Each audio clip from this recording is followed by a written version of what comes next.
శ్రీ మహాగణాధిపతయే నమః, శ్రీమాత్రే నమః. మాచిరాజ్ భక్తి ప్రేక్షకులందరికీ నమస్కారం. నవగ్రహాలలో కుజుడు ఏప్రిల్ 2వ తేదీ 2026 సంవత్సరం మధ్యాహ్నం 3:37 మీనరాశిలోకి ప్రవేశిస్తున్నాడు.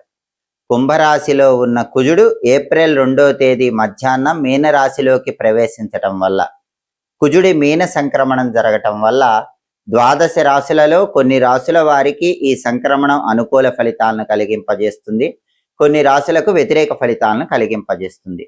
జ్యోతిష శాస్త్రంలో నవగ్రహాలలో కుజుడికి ప్రత్యేకమైన ప్రాధాన్యత చెప్పడం జరిగింది. కుజుడు భూకారకుడు. ఎవరైనా భూములు కొనాలన్నా అమ్మాలన్నా కుజుడు దానికి ఆధిపత్యం వహిస్తాడు. అలాగే కుజుడు గృహకారకుడు. ఎవరైనా సొంతంగా ఇల్లు కొనుక్కోవాలని లేదా కట్టుకోవాలని, అపార్ట్మెంట్ కొనుక్కోవాలని ప్రయత్నిస్తూ ఉంటే దానికి కూడా కుజుడు కారకత్వం వహిస్తాడు. అలాగే కుజుడు నవగ్రహాల్లో రియల్ ఎస్టేట్ కారకుడు అని జ్యోతిష శాస్త్రం చెప్తుంది. రియల్ ఎస్టేట్లో రాణించాలన్నా కూడా కుజుడి అనుగ్రహం కావాలి. జాతకంలో కుజుడి బలం తక్కువ ఉంటే, రాశిపరంగా కుజుడి బలం తక్కువ ఉంటే అప్పులు అవుతాయి. కాబట్టి కుజుడు అప్పులకు కూడా కారకత్వం వహిస్తాడు. అలాగే బ్యాంక్ నుంచి లోన్లు తొందరగా రావాలన్నా కూడా దానికి కుజుడు కారకత్వం వహిస్తాడు. కుజుడి అనుగ్రహం ఉంటేనే బ్యాంకు లోన్లు తొందరగా వస్తాయి. అదేవిధంగా సోదరులతో గొడవలు లేకుండా ఉండాలంటే కుజుడి అనుగ్రహం ఉండాలి. కుజుడు సోదరులకు ప్రాతినిధ్యం వహిస్తాడు. కాబట్టి భూములు, గృహాలు, స్థలాలు, పొలాలు, అపార్ట్మెంట్లు ఇలాంటివి కొనాలన్నా అమ్మాలన్నా, రియల్ ఎస్టేట్లో విశేషంగా రాణించాలన్నా, బ్యాంక్ లోన్లు తొందరగా రావాలన్నా, సోదరులతో విభేదాలు లేకుండా ఉండాలన్నా, అప్పులు తీరాలన్నా నవగ్రహాలలో కుజుడి అనుగ్రహం తప్పకుండా ఉండాలి. అటువంటి కుజుడు ఏప్రిల్ 2వ తేదీ మధ్యాహ్నం 3:37 కుంభరాశిలో నుంచి మీనరాశిలోకి మారుతున్నాడు. కుజుడి మీన సంక్రమణం జరుగుతోంది. అలా మారిన కుజుడు మళ్ళీ మే 11వ తేదీ 2026 సంవత్సరం మధ్యాహ్నం 12:47 మేషరాశిలోకి మారతాడు. కాబట్టి ఏప్రిల్ 2వ తేదీ మధ్యాహ్నం 3:37 నుంచి మే 11వ తేదీ మధ్యాహ్నం 12:47 వరకు మీనరాశిలో ఉన్నటువంటి కుజుడు ద్వాదశ రాశులకి ప్రత్యేకమైన ఫలితాలను కలిగింపజేస్తాడు. మీనరాశిలో ఉన్న కుజుడు ఏ రాశికి ఎటువంటి ఫలితాలను కలిగింపజేస్తాడో, ఈ కుజుడి మీన సంక్రమణం ఏ రాశులకు అద్భుతంగా యోగిస్తుందో, ఏ రాశులకు యోగించదో, యోగించే రాశుల వాళ్ళు అనుకూల ఫలితాలు పెరగటానికి ఎలాంటి పరిహారాలు చేసుకోవాలో, యోగించని రాశుల వాళ్ళు ప్రతికూల ఫలితాలు తగ్గింపజేసుకుని కుజుడిని ప్రసన్నం చేసుకోవటానికి పాటించాల్సిన శక్తివంతమైన పరిహారాలు ఏంటో, ఈ కుజుడి మీన సంక్రమణం అనేది ద్వాదశ రాశుల మీద సంపూర్ణంగా ఎటువంటి ప్రభావాన్ని కలిగింపజేస్తుందో ఈ వీడియోలో మనం తెలుసుకుందాం. తదుపరి మిథున రాశి. మిథున రాశి వాళ్ళకి కుజుడి మీన సంక్రమణం వల్ల ఏర్పడే ఫలితాలను మనం పరిశీలించినట్లయితే, మిథున రాశి నుంచి లెక్కబెట్టినప్పుడు మిథునం, కర్కాటకం, సింహం, కన్య, తుల, వృశ్చికం, ధనుస్సు, మకరం, కుంభం, మీనం. కుజుడి సంచారంలో మార్పు జరిగిన మీన రాశి 10వ రాశి అవుతుంది. అంటే మిథున రాశి వాళ్ళకి కుజుడి మీన సంక్రమణం దశమంలో 10వ స్థానంలో ఏర్పడింది. జ్యోతిష శాస్త్ర గోచార గ్రంథాల ప్రకారం దశమ స్థానములో కుజుడు వ్యతిరేక ఫలితాలు ఇస్తాడు.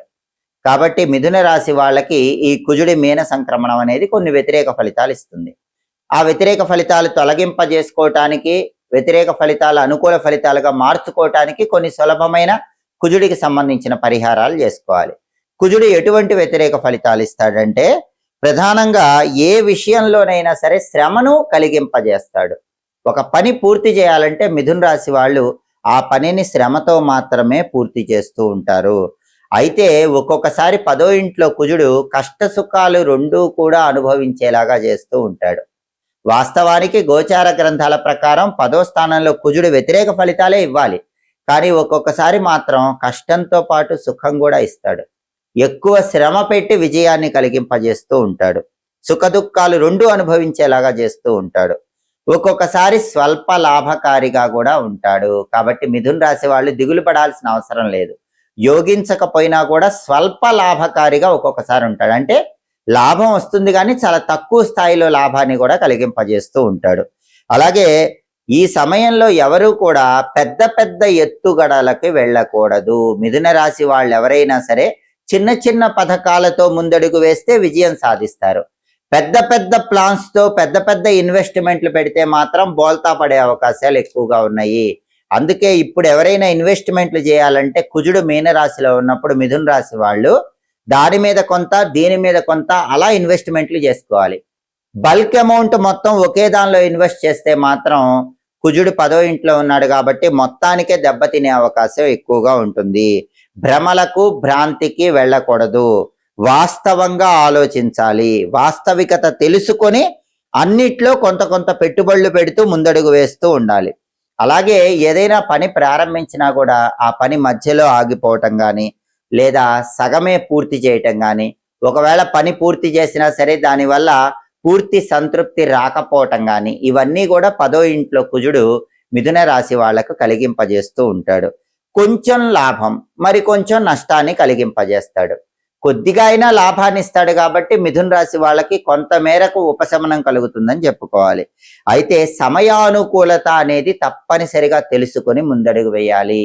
ఏ పని చేసినా మిథున రాశి వాళ్ళు ఈ పని చెయ్యటానికి ఇది మంచి సమయమా కాదా అని 1కి 10 సార్లు ఆలోచించి ఆ పనిలో కొద్ది మొత్తం మాత్రమే పెట్టుబడి పెట్టి ముందడుగు వేస్తే అనుకూల ఫలితాలు వస్తాయి. అలా కాకుండా అన్ని పనుల్లోకి ప్రవేశించకుండా ఒకే దాని మీద పెద్ద మొత్తంలో పెట్టుబడి పెడితే మాత్రం ఖచ్చితంగా ఎదురు దెబ్బ తగిలే అవకాశం ఉంటుంది.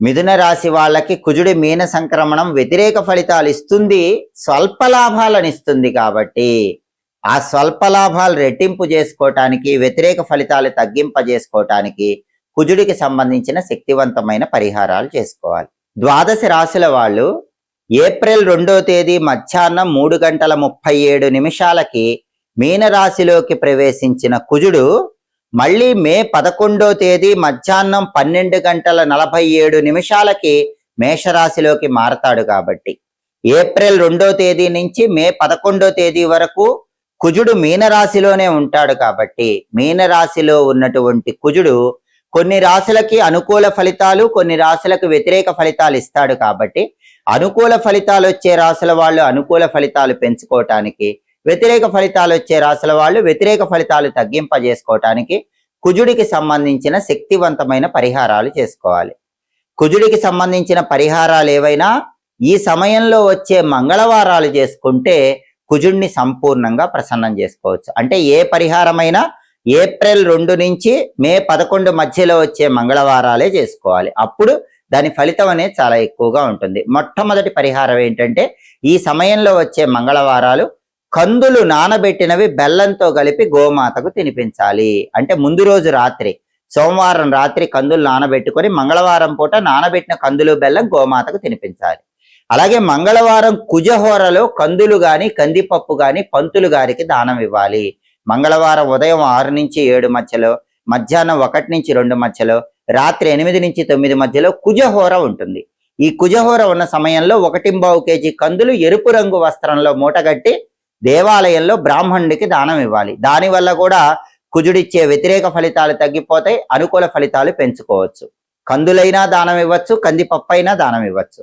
అలాగే మంగళవారం ఉపవాసం ఉండి రాత్రికి కందిపప్పుతో చేసిన పదార్థాలు ఆహారంలో స్వీకరిస్తే కూడా ఈ కుజుడి మీన సంక్రమణం అనేది ఏ రాశి వాళ్ళకైనా అద్భుతమైన శుభ ఫలితాలను కలిగింపజేస్తుంది. కాబట్టి ఈ సమయంలో వచ్చే మంగళవారాలు ఉపవాసం ఉండండి, రాత్రికి కందిపప్పుతో చేసిన పదార్థాలు ఆహారంగా స్వీకరించండి. దానివల్ల విశేషమైన ప్రయోజనం చేకూరుతుంది. అలాగే కుజుడికి అధిష్టాన దైవాలు సుబ్రహ్మణ్య స్వామి, నరసింహస్వామి. కాబట్టి ఈ సమయంలో వచ్చే మంగళవారాలు అంటే ఏప్రిల్ 2వ తేదీ నుంచి మే 11 మధ్యలో వచ్చే మంగళవారాలు మీకు దగ్గరలో ఉన్న సుబ్రహ్మణ్య స్వామి ఆలయానికి కానీ నరసింహస్వామి ఆలయానికి కానీ వెళ్ళి దర్శనం చేసుకోవటం, సుబ్రహ్మణ్య స్వామికి లేదా నరసింహస్వామికి అర్చన లేదా అభిషేకం చేయించుకోవటం, సుబ్రహ్మణ్య ఆలయంలో లేదా నరసింహస్వామి ఆలయంలో ప్రదక్షిణలు చేయటం ద్వారా కూడా కుజుడిని సంపూర్ణంగా ప్రసన్నం చేసుకోవచ్చు. సుబ్రహ్మణ్య స్వామి, నరసింహస్వామి కుజుడికి అధిష్టాన దైవాలు. కాబట్టి మంగళవారాలు ఓం సాం శరవణ భవ అనే మంత్రం 21 సార్లు, ఓం నమో నారసింహాయ అనే మంత్రం 21 సార్లు చదువుకోండి. స్తోత్రాల పరంగా ఏప్రిల్ 2 నుంచి మే 11 మధ్యలో వచ్చే మంగళవారాలు సుబ్రహ్మణ్య కరావలంబ స్తోత్రం కానీ, లక్ష్మీ నృసింహ కరావలంబ స్తోత్రం కానీ వినండి. దానివల్ల కూడా కుజుడు సంపూర్ణంగా యోగిస్తాడు. లేదా రుణ విమోచన అంగారక స్తోత్రం అని చాలా శక్తివంతమైన స్తోత్రం ఉంటుంది. అదైనా సరే మంగళవారం పూట విన్నట్లయితే కుజుడు ఇచ్చేటటువంటి ఫలితాలు అనుకూల ఫలితాలుగా మారతాయి, వ్యతిరేక ఫలితాలు తగ్గిపోతాయి. అలాగే ఏప్రిల్ 2 నుంచి మే 11 మధ్యలో వచ్చే మంగళవారాలు కుజదీపాన్ని తప్పకుండా వెలిగించుకోండి. కుజదీపం అంటే అర్థం ఏంటంటే కుజుడికి ఇష్టమైన దిక్కు దక్షిణ దిక్కు, కుజుడికి ఇష్టమైన రంగు ఎరుపు రంగు, కుజుడికి ఇష్టమైన అంకె 9. కాబట్టి ఏప్రిల్ 2 నుంచి మే 11 మధ్యలో వచ్చే మంగళవారాలు ఈ కుజుడి మీన సంక్రమణం సంపూర్ణంగా యోగించి అనుకూల ఫలితాలే ఇవ్వాలంటే తప్పనిసరిగా మీ గృహంలో హాల్లో స్నానం చేశాక కుజుడికి ఇష్టమైన దక్షిణ దిక్కులో ఒక పీట ఉంచండి. ఆ పీటకు పసుపు రాసి కుంకుమ బొట్లు పెట్టి ఆ పీట మీద ముగ్గు వేసి ఒక మట్టి ప్రమిదలో ఇంకొక మట్టి ప్రమిద ఉంచండి. ఎర్రటి మట్టి ప్రమిదలు 2 తీసుకొని ఒక ఎర్రటి మట్టి ప్రమిదలో ఇంకొక ఎర్రటి మట్టి ప్రమిద నుంచి నువ్వుల నూనె పోసి కుజుడికి ఇష్టమైన రంగు ఎరుపు కాబట్టి 9 ఎరుపు రంగు ఒత్తులు తీసుకొని ఆ 9 ఎరుపు రంగు ఒత్తులు కలిపి ఒకే ఒత్తిగా చేసి ఆ ఒత్తి కుజుడికి ఇష్టమైన దక్షిణ దిక్కు వైపు వెలిగేలాగా చూడండి. దీన్ని కుజదీపం అంటారు. ఈ కుజదీపం మంగళవారం పొద్దున 6 నుంచి 7 మధ్యలో అయినా వెలిగించుకోవచ్చు, మంగళవారం రాత్రి 8 నుంచి 9 మధ్యలో అయినా వెలిగించుకోవచ్చు. ఇది కుజహోరా సమయం అంటారు. ఈ సమయంలో గృహంలో హాల్లో దక్షిణ దిక్కు వైపు ఒత్తి వెలిగేలాగా దీపాన్ని వెలిగించాలి. ఎరుపు రంగు ఒత్తులు అందుబాటులో లేకపోతే మామూలు ఒత్తులు 9 తీసుకొని వాటికి పూర్తిగా కుంకుమ రాస్తే అవి ఎరుపు రంగు ఒత్తులు అవుతాయి. అలాంటి 9 ఎరుపు రంగు ఒత్తులు కలిపి ఒకే ఒత్తిగా చేసి ఆ ఒత్తి దక్షిణం వైపు వెలిగేలా దీపం పెట్టండి. దీన్ని కుజ దీపం అంటారు. కుజుడు మీన రాశిలోకి రావటం వల్ల, కుజుడి మీన సంక్రమణం వల్ల 12 రాశుల వాళ్ళు అనుకూల ఫలితాలు పొందాలన్నా వ్యతిరేక ఫలితాలు తగ్గింపజేసుకోవాలన్నా ఈ శక్తివంతమైన పరిహారాలు చేసుకోండి. కుజ దీపాన్ని తప్పకుండా వెలిగించండి. కుజుడి అనుగ్రహానికి సులభంగా పాత్రలకండి. ఎప్పటికప్పుడు జ్యోతిష శాస్త్ర పరంగా గ్రహాల సంచారంలో వచ్చే మార్పుల గురించి తెలుసుకోవాలనుకుంటున్నారా? గ్రహాలు మారినప్పుడు ఆ గ్రహాల సంచారంలో వచ్చే మార్పు ఏ రాశికి అనుకూల ఫలితాలు ఇస్తుందో ఏ రాశికి వ్యతిరేక ఫలితాలు ఇస్తుందో తెలుసుకోవాలనుకుంటున్నారా? అనుకూల ఫలితాలు పెరగటానికి ప్రతికూల ఫలితాలు తగ్గటానికి ఏ పరిహారాలు చేసుకోవాలో తెలుసుకోవాలనుకుంటున్నారా? అయితే మా మాచిరాజు భక్తి ఛానల్ తప్పకుండా చూడండి. మా వీడియోస్ మీకు నచ్చినట్లయితే మా ఛానల్ లైక్ చేయండి, కామెంట్ చేయండి. మా ఛానల్ వీడియోస్ 10 మంది మిత్రులకు షేర్ చేయండి. మా ఛానల్ సబ్స్క్రైబ్ చేసుకోండి. పక్కనున్న బెల్ సింబల్ ఒకటి మాత్రం మర్చిపోకండి. సర్వే జనాః సుఖినో భవంతు. స్వస్తి.